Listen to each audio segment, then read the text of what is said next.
લો બોલો વડનગર તાલુકા ભાજપ ઉપપ્રમુખ બોલ્યા મોંઘવારી અને ભાજપની કોઈ લેવા દેવા જ નથી। ઉપપ્રમુખ વિષ્ણુજી ઠાકોરની મોંઘવારી બાબતે સવાલ કરવામાં આવતા આપ્યું નિવેદન। ભાજપની મોંઘવારી સાથે કોઈ સંબંધ જ નથી। વિષ્ણુજી ઠાકોર છાબલિયાનું નિવેદન ચર્ચાસ્પદ બન્યું છે। ગામ છાબલિયા વડનગર તાલુકા ભાજપ સંગઠન નો ઉપप्रमुख तरीके काम निभाव्યું पार्टीમાં। हाल वाजपेयी पार्टी ने काम કર્યા છે સાબલિયામાં, એવું કોઈ પાર્ટી કરી શકે એવું નથી અને બહુ સારા કામ કર્યા છે। પાણીની પાઇપલાઇનોનું, ગટરનું, રોડનું બહુ સારું।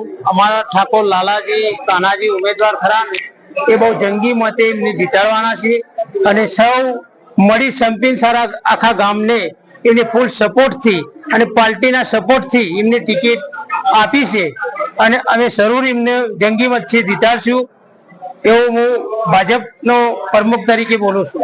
કોંગ્રેસ પાર્ટી જીતવાનો દાવા કરી શું કહે છે?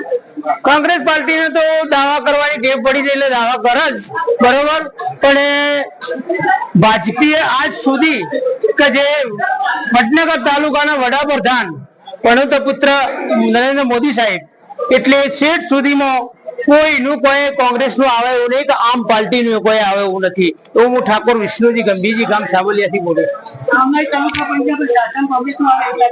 ના ના ના ના, એ વાત ખોટી છે।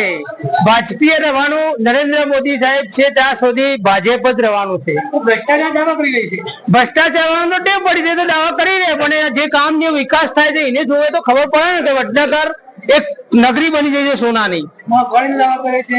મોંઘવારી તો રહેવાની, બધી મોંઘવારીની વાત ભાજપના મોંઘવારીને કોઈ લેવા દેવા નથી ભાઈ। સરકાર ભાજપની છે પણ ભાજપીએ જે તે આપ્યું છે કે ભાઈ 108 આપી છે, મા અમૃતાનું કાર્ડ આપ્યું છે, એ બધાના દાવા નથી નીકતી કે એક માણસના ખિસ્સામાં 10 લાખ રૂપિયા પડ્યા છે। મોંઘવારી તો દેખાય જ। 4 મહિને